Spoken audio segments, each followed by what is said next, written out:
yeah, one of the things it kind of really taught me is to kind of work with this sort of fear of strangers and really sort of see,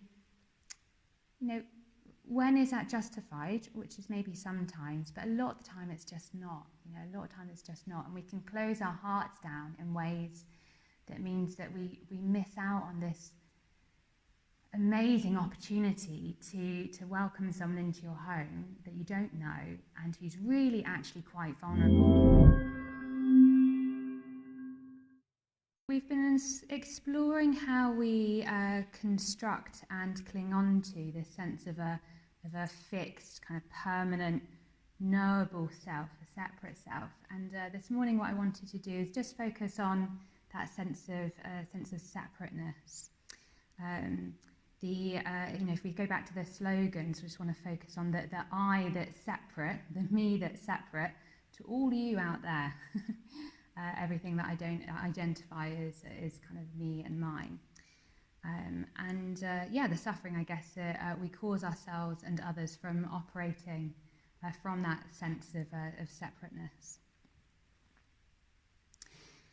And of course, and Param sort of pointed this out, of course it's sort of understandable that, in a way that does work, like, Saffron is a different person. She has different things that she wants in her life and different ways of doing things and all that. So, on a kind of a working level that is separate. But also, I've lived with Saffron. She's an excellent human being to live with.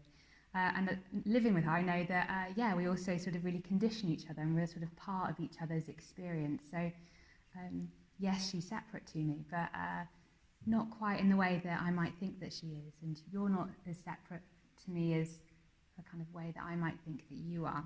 So, we're going to sort of work on this kind of the kind of part of this sort of illusion of separateness. And we're going to work with a metaphor of a citadel, or a sort of fortress, which I've been exploring from a quote from Sangharakshita. So I'm just going to read that to you. It's one of my favourite quotes from him for the last couple of years. And he says that the individual self is a centre from which all lines of discrimination radiate in all directions. It is the innermost citadel of separateness. Only when this centre expands to infinity, only when the walls of this citadel are razed to the ground, is the consummation of the spiritual life achieved. So it's the individual self is a centre from which all lines of discrimination radiate in all directions. It is the innermost citadel of separateness. Only when this centre expands to infinity, only when the walls of this citadel are razed to the ground, is the consummation of the spiritual life achieved. Yeah, and I love, I've been sort of mulling over this sort of metaphor of the individual self as citadel. How I can sort of see it sort of playing out both in myself, in kind of tiny little interactions in meditation, with my own mind, people that come up in my mind, situations that come up in my mind, situations that occur in work, and the kind of sort of forces, currents, norms, institutions that are out in the world around us as well. Paramabandhu was talking about this, I think, on the first night, that these sort of demons that Padmasambhava is working with, they're in our mind, and they're also they manifest in the world in the ways in which we interact with each other in all sorts of kind of scenarios. There's a citadel of a kind of our own mind, and then that sort of comes into relation with the citadel of Joe's mind, or Rosie's mind, or Dan's mind over there. So we're interacting with each other on the basis of this kind of fortress mentality. And actually, I was going walking quite recently. I forgot about this actually. I'm just remembering it now. Doing some of Offa's Dyke, which kind of follows the Welsh and English border, and it takes a bit of work to get up there, but there's this castle called White Castle, which is incredible actually, and there's you can kind of go across what used to be the moat. It hasn't got any water in it, but you can kind of go across this bridge into this kind of huge fortress, and it's quite something to be in that kind of building. It's a very different building to this. It's very kind of defensive. It is that kind of manifestation of the citadel of the mind into this kind of big building. And I remember kind of reflecting a little bit on what it must have been like for, well, I'm guessing it's pretty much only men who were in that castle at the time, and kind of what that must have felt like, that kind of sense of the possibility of attack and their lives being taken from them. So yeah, that was quite an interesting thing to be around quite recently. And another thing that I was also watching recently, I've got a thing about watching YouTube videos by Russell Brand. He's been through his whole own kind of sort of spiritual journey, actually, and I find him quite sort of interesting, the kind of conversations he gets into. He's quite sort of comfortable with looking at topics that we might find a bit difficult in the world, engaging with people who are a bit different from him. And he did one at some point on this kind of phenomena of billionaires building bunkers in America for a future they're concerned about, in which that there wouldn't be sort of any kind of law and order, and that their families would be under threat. And I remember sort of watching and sort of thinking about these videos and this kind of phenomena, and thinking, well, initially I was like, well, it's all right for you. Got a load of money, you can build yourself a hole in the ground and get a load of guns and things. But the more I thought about it, I was like, oh yeah, I get that. Yeah, I can see, that kind of, well, particularly that sort of desire to protect that which we most love, and in their case, their families. I can get that. I think, if I really felt, for example, that my mum was under threat, I could get that bunker mentality as well, I'm sure. So yeah, I sort of felt I could understand that. And I was also thinking, gosh, you're just going to die in a hole in the ground. Like, that's where this is going to lead to, is however much you can kind of try and protect yourself from the outside world, you are going to die in a hole in the ground. So on its own kind of level, it's not going to work either, because, as we've explored at times this weekend, old age, sickness, death, that they're going to come anyway to us and our loved ones. So, how do we want to live these lives? Do we want to have this kind of citadel bunker mentality the whole time, or do we want to do something different? And I just think as well, sort of my experience of kind of living and sort of acting out of that citadel is my life is just impoverished. My life is just impoverished, and I miss the sort of opportunities to build a different world that I want to kind of live in. I think some of the strongest sort of kind of experiences I have is, sort of dealing with conflict with friends, and it's been really, really painful. But what's been so beautiful and what's come out of it is a much kind of stronger relationship, much kind of like closer cooperation and understanding that's been kind of forged in kind of coming out of our citadels and our mutual citadels, and trying to sort of understand each other and kind of understand ourselves a little bit better, and kind of let our guard down a little bit. So what do we do?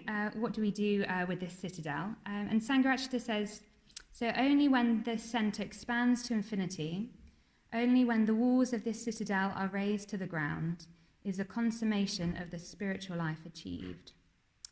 So we've got these kind of two suggestions, I think, that he's pointing to.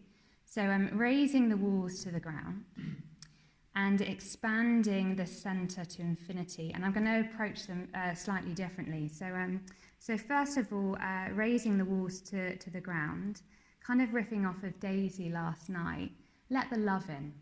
Yeah, so let the love in. I think, it's really understandable that we build these walls. We go through sort of painful experiences in our lives, don't we? And we're constantly kind of told by the world around us, the media and whatever, that there's all kind of sort of threats coming at us. So we kind of sort of breathe in a kind of sort of climate of kind of sort of fear and attack all the time. But of course, if those walls are up, it's very difficult to let anything positive in as well. So, I'm not sort of suggesting when I say to sort of let the love in that, we can just kind of immediately sort of bash all the walls in and let whatever in.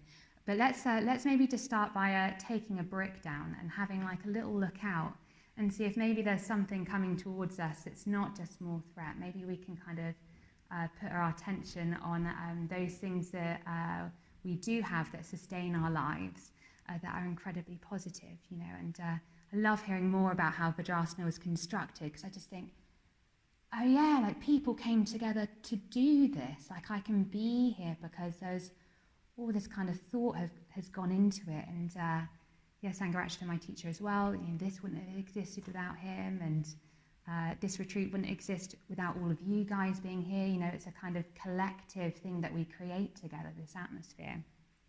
So yeah, so one of the things I think we can do, and we'll spend a bit of time on this morning, is recollecting that which we have been given.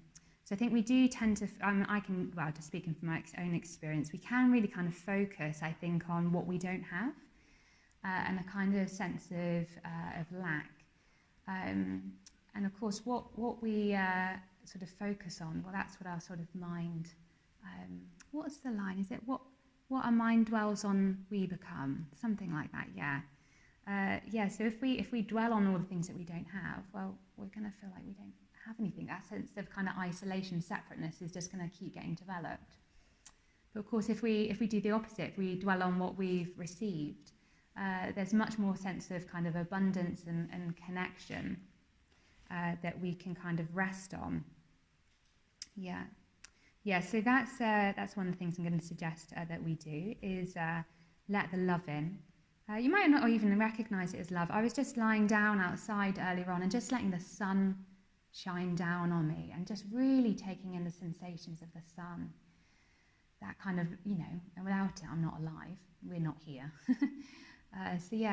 Beauty, love, whatever it is that we want to let in, that sort of has a positive effect on us and sustains us, we can let that in.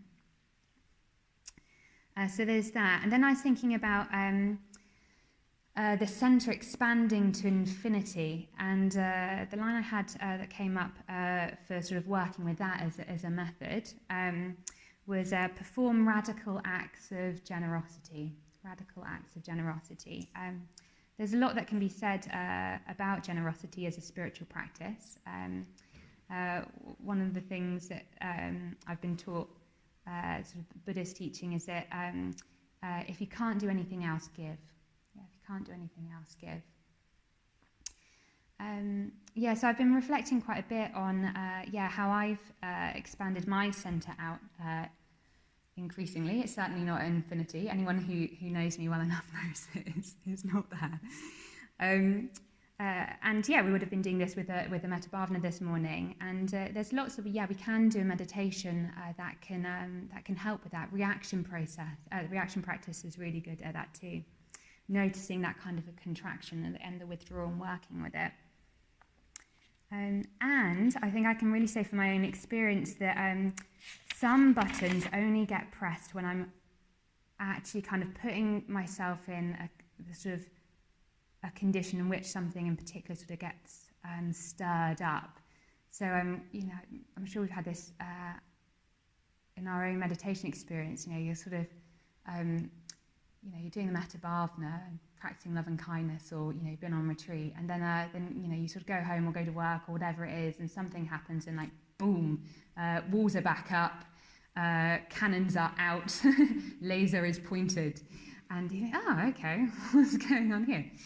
So there's loads of opportunity, I think, both on and really off the cushion to kind of work with expanding this centre out. And culturally, I think we're sort of told a lot, like around this sort of stuff. Be fearful. As a young woman, like don't be out when it's late on your own. All this kind of stuff.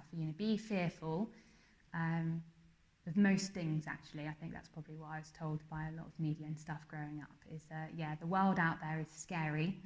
You are vulnerable.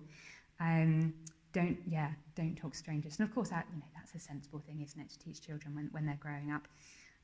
If we're not careful, though, we can kind of have this mentality that anyone that we kind of see sort of strange or other is something that will potentially always threaten us. And that's not true. So I was experiencing this from doing the stage of the metta practice when expanding out metta to someone we maybe don't know so well, and then in the final stage of kind of all beings. And I noticed this sort of friction coming up because I was going past quite a few people who are homeless, and if we live in London in particular, there are a lot of people living homeless, and I could feel this kind of like contraction and this turning away that was increasingly painful. So I thought, okay, right, I'm going to start making eye contact more. I'm going to start saying hello, asking them how they're doing. Little things start doing, like gave away my favourite hat and an umbrella. Then I needed to go and buy another hat and an umbrella. It was cold. And just sort of little things like that. And I've been sort of drawn, I think, over the years to doing more that sort of increasingly took myself out of my comfort zone, that kept expanding this centre out. And I'd looked at things like, Care for Calais and other things like that, about maybe going and helping out at a refugee centre or something. And then I moved in with Saffron. So yeah, if you want a method for this second bit of performing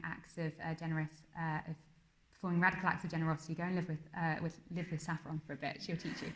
So we started having these kind of like conversations around this stuff, and we started looking into it. I think one of your friends actually had someone through Refugees at Home come and stay with them, hadn't they? Getting a nod, yeah. And so talking about it over a little while, and we decided to do it. We got in contact with Refugees at Home, and in the end we had two different people come and stay with us at different times.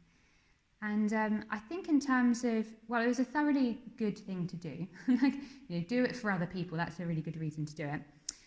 But it really, I feel it's really transformed my life, actually. Really transformed my life doing that. I'm so pleased that we kind of worked through the kind of anxieties that, couldn't be dealt with until, we actually had someone turn up on that kind of first day.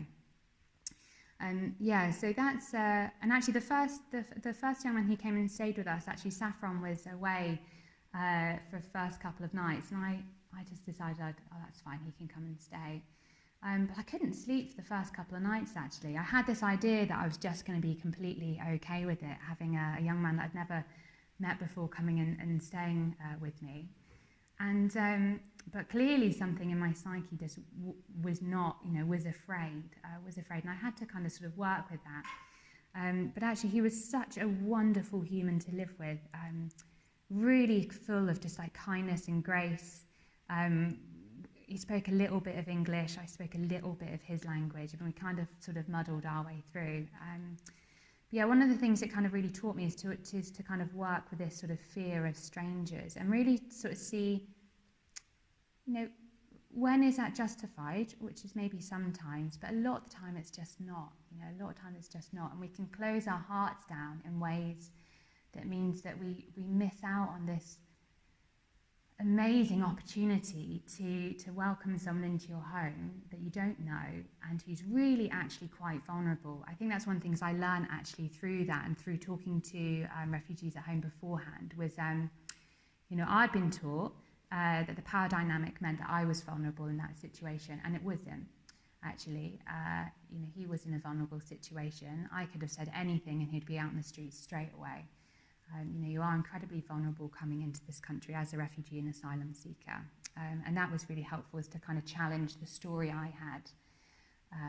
Talking that a little bit in yesterday of, sort of trying to bring in a bigger perspective about what's really going on. So that, that feels like it was part of a kind of process that I could see. I didn't just like wake up one day and be like, right, I'm going to have a refugee come and live at home. It was a kind of process that kind of did kind of emerge out of my metta bhavana practice, and wanting to explore my sort of ethics and generosity practice more deeply. So I'm really grateful that we did that. So what I'd suggest, as you sort of go home and possibly in groups, we won't explore it this morning together here, but just start exploring where, particularly if we're working from a place where we feel much more resourced, so we're letting the love in, there's more of this sense of kind of abundance and connection with that which we label other. If we're more in touch with that sense of abundance, we can kind of stretch ourselves a little bit and maybe sort of go into a little bit of a zone that's a little bit more uncomfortable for us. Test and edge out with generosity. Maybe it's getting in contact with refugees at home. I would really, really recommend it as a good thing to do and as a practice. It will change you for the better in one way or another. But there's always sort of other ways that we can sort of practice generosity. I was thinking it's forgiveness. That forgiveness can be a huge act of generosity. What else is there? We talk about the gift of fearlessness is another gift that we can give as well. All sorts of kind of like little things that do kind of stretch us. Could kind of sort of come under that. So I just really encourage you, particularly if you go away from this retreat feeling, kind of more alive, more connected, kind of more resourced, find ways to kind of take that out into the world and come up against an edge. When you hit that edge, work with it in something like reaction practice as well. So just to finish off before we go into a little bit of more of a kind of I think we'll do it as a meditation just in here actually. Just want to read a poem by a poet called Czesław Miłosz, which I feel says Czesław Miłosz. That I feel kind of says something kind of more poetically about sort of letting the love in, seeing ourselves as sort of deeply connected with that which we label as other, and sort of from that place being able to give. So love means to look at yourself the way one looks at distant things. For you are only one thing among many. And whoever sees that way heals his own heart without knowing it from various ills. A bird and a tree say to him, friend. Then he wants to use himself in things so that they stand in the glow of ripeness. It doesn't matter whether he knows what he serves. Who serves best doesn't always understand. So that's love means to look at yourself the way one looks at distant things. For you are only one thing among many. And whoever sees that way heals his own heart without knowing it from various ills. A bird and a tree say to him, friend. Then he wants to use himself in things so that they stand in the glow of ripeness. It doesn't matter whether he knows what he serves. Who serves best doesn't always understand.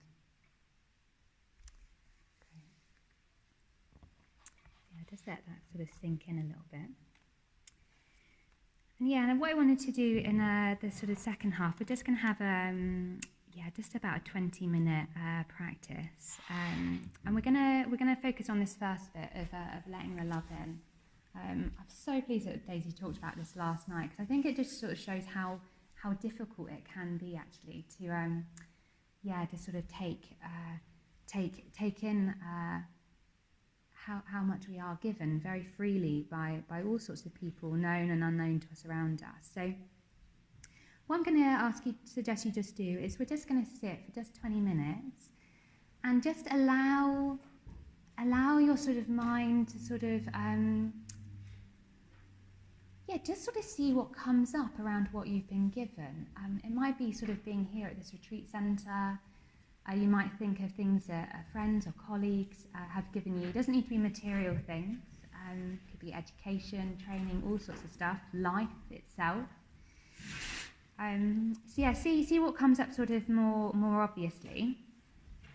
And we'll have about 10 minutes of doing that, and then I'll ring a bell. So just sort of have it quite sort of free-flowing, things that sort of feel are quite easy to come in.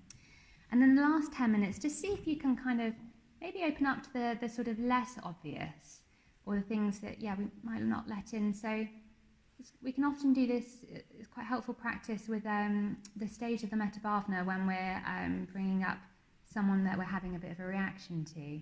If we can open up to something they've also done for us, it just kind of broadens the perspective. So in the sort of last 10 minutes, you might want to bring to mind something that someone's done where you've, that's been positive, but where you've got maybe a bit of conflict at the moment.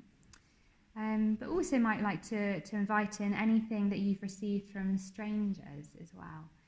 That might be someone holding the door open for you here.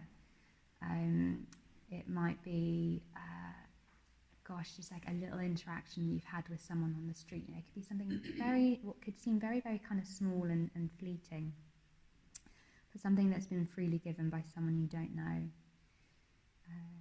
I've been reflecting recently on just how much, my life and things that I've sort of been able to do have been, they're on the back of people who've really, really campaigned for, the right of women to education, for example. So there's all sorts of people, aren't there, that, we might not think about, who have built the lives that we benefit from. So we'll just do that for 20 minutes. First 10 minutes, things that feel like they come up quite freely, friends, things here, whatever. And then the last 10 minutes, just kind of stretching out our imagination a little bit more. And just allow it to kind of like wash through you, and really kind of try and feel the kind of somatic response, the response in your body. You might like to imagine what you're given sort of coming into you, perhaps as a particular colour of light as well. That might work for you, for your imagination. Great, so I hope you enjoyed that Dharma talk. So if you did enjoy it, if you're enjoying our videos, I just want to ask you or encourage you to think about making a donation to the Brixton Buddhist Community. We're a UK charity that relies completely on your donations to run everything here. And if this was a class, a meditation class, there'd be a donation bowl that you could just put in £10 at the end of the night to help support the activities. But as you're watching this online, I just want to ask you to think about making an online donation. If you've watched 4 or 5 videos this month, maybe you might want to think about giving £10. So there's a link in the description below where you can go to our website and make a donation. And if you want to keep giving, you don't want to worry about making that donation every month, well, you could just set up a standing order, a monthly standing order. That would be really, really helpful. I want to suggest something of the region of maybe £10 or £20 a month if you're able to do that, and that would be really, really helpful and help us keep producing videos like this one. Thanks for listening. Take care of yourself.